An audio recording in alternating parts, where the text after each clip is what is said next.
China का blackout बम goes viral. क्या China सबसे पहले इसका इस्तेमाल ताइवान के ऊपर करेगा?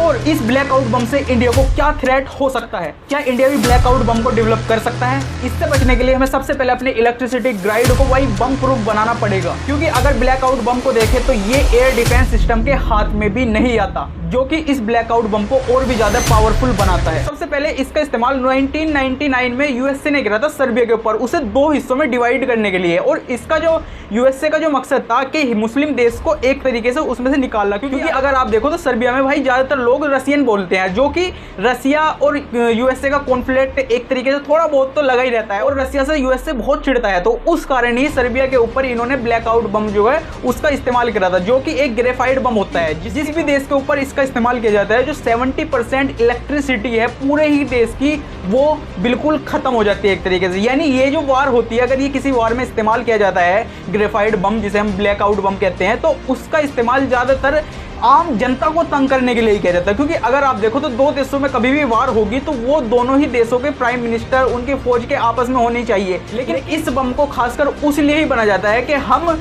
इस वार की सिचुएशन को और ज्यादा बिगाड़ सके, यानी और पब्लिक को तंग कर सके, तो इसलिए इस बम का यूज किया जाता है। और ये काम किस तरीके से करता है, जैसे आप ये वीडियो देख रहे हो तो इसमें दिख रहा होगा आपको, बिल्कुल धरती से छूटता है, ऊपर जाता है आराम से, तो इसमें छोटे छोटे बम्स निकलते हैं साइड से। लेकिन फिर क्या करते हैं, जैसे छोटे छोटे बम निकलते हैं, वे क्या करते हैं, जब नीचे जाते हैं, जो भी इलेक्ट्रिसिटी गाइड होती है उसके ऊपर गिरते हैं, और गिरने के बाद गद्दा खाते हैं, फिर ऊपर जाते हैं। उसके बाद इसमें से जो भी कुछ चीज निकलती होगी, जो भी किसी भी तरीके का इन्फेक्शन निकलता होगा, उसके बाद ये पूरी ही इलेक्ट्रिसिटी साइड गाइड को उसे क्या करते हैं, एक तरीके से नष्ट कर देते हैं, जो कि पूरे ही कंट्री की 70% बिजली काट सकता है। यानी पूरे ही देश में 70% ब्लैकआउट कर सकता है अकेला ये बम, जो कि इस समय अब चाइना ने अपना खुद का तैयार कर लिया है यूएसए के बाद। पहले इस्तेमाल इसका यूएसए ने करा था, उसके बाद अब चाइना कर रहा है। यानी अगर आप कहोगे तो ये कोई टेक्नोलॉजी नहीं है, ये पुरानी ही टेक्नोलॉजी है जिसका इस्तेमाल अब चाइना कर रहा है। लेकिन अब जो सवाल निकल के आता है, चाइना ने आखिरकार इसको क्यों डेवलप करा? क्योंकि भाई वो चाइना चाह रहा है कि ताइवान के ऊपर इसे गिराया जाए। यानी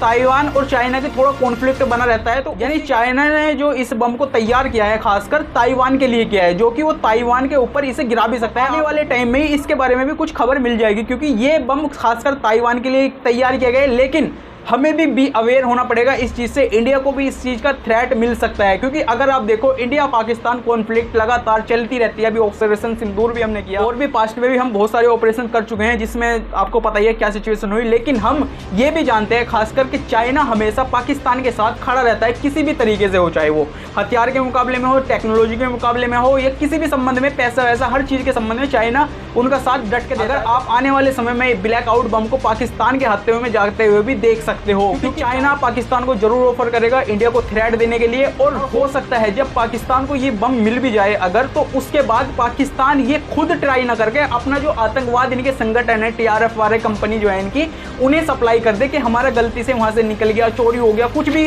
कह सकते हैं, ये आतंकवाद को ट्रांसफर कर सकते हैं, किसी भी तरीके से कर सकते हैं। और उसके बाद भाई वे इंडिया को थ्रेट कर सकते हैं, चाहे वो पहलगांव के तरीके से देख सकते हो, हमें कुछ पता ही नहीं चला, मतलब कि हमारी सिक्योरिटी कुछ इस तरीके की रही कि हम पता ही नहीं लग पाया कि क्या हुआ। इसकी सबसे बड़ी खासियत क्या है ना इस बम की, जैसे ही धरती से छूटता है, ऊपर जाता है, तो हम क्या करते हैं, जो हमारा एयर डिफेंस सिस्टम S-400 है, वो हर एक मिसाइल को क्या कर सकता है, इंटरसेप्ट कर सकता है, अपने रडार में लेकर इंटरसेप्ट करने की उसमें क्षमता है, जो कि 400 किलोमीटर तक की है, वो हम सब जानते हैं, ठीक है। लेकिन इसका जो मेन पॉइंट आता है कि इसकी मिसाइलें जैसे ये छूटता है तो छोटी छोटी मिसाइलें इसमें से निकलती है, इसी कारणवश ये किसी भी देश के एयर डिफेंस सिस्टम के काबू में नहीं आता, और उसका ही फायदा उठाकर ये पूरे ही जिसकी कंट्री के ऊपर इसे फेंका जाता है, जिस भी कंट्री के ऊपर इसे छोड़ा जाता है, वहां पर पूरे ही तरीके से 70% कंट्री में ब्लैकआउट हो जाता है। अगर आप समझो, अगर आपके घर की बिजली कुछ घंटों के लिए चली जाए तो आप कितने परेशान हो जाते हो, ये तो पता नहीं कब तक के लिए बिजली उड़ा सकता है। लेकिन एक चीज और इसकी मायने है, जब भी ये अगर किसी भी इलेक्ट्रिसिटी गाइड के ऊपर गिरेगा तो ये जब ही काम करेगा, यानी ये प्रॉपर तरीके से उस इलेक्ट्रिसिटी गाइड के ऊपर गिरना चाहिए।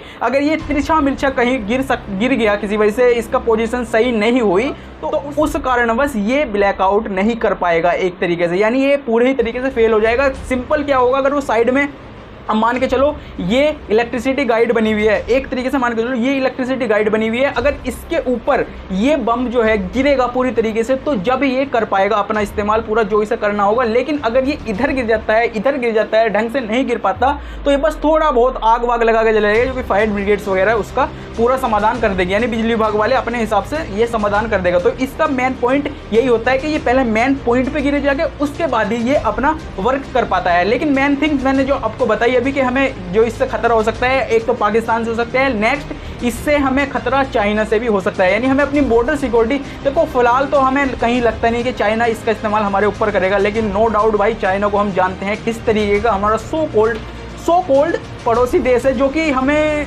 पता ही है किस तरीके का। तो हमें इससे थोड़ी सावधानी बरतनी होगी, पाकिस्तान के इलाके से भी और चाइना के इलाके से भी। अगर मैं इस चीज़ को समझ पा रहा हूँ, तो कहीं ना कहीं सरकार भी इस चीज़ को समझ पा रही होगी कि हम इसका इस्तेमाल किस तरीके से रोकवा सकते हैं अपने देश पे होने से पहले। देखो सबसे पहले हमें अपनी इलेक्ट्रिसिटी गाइड को ये प्रूफ बनाना पड़ेगा, बम प्रूफ बनाना पड़ेगा, जिससे इस सारी सिचुएशन को वो डील कर सके। लेकिन ऐसा नहीं है कि एकदम हो जाएगा और एकदम आसान तरीके से हो जाएगा, क्योंकि हमें पता है इन सारे कामों के लिए भाई पैसे की बहुत ज़्यादा ज़रूरत होती है।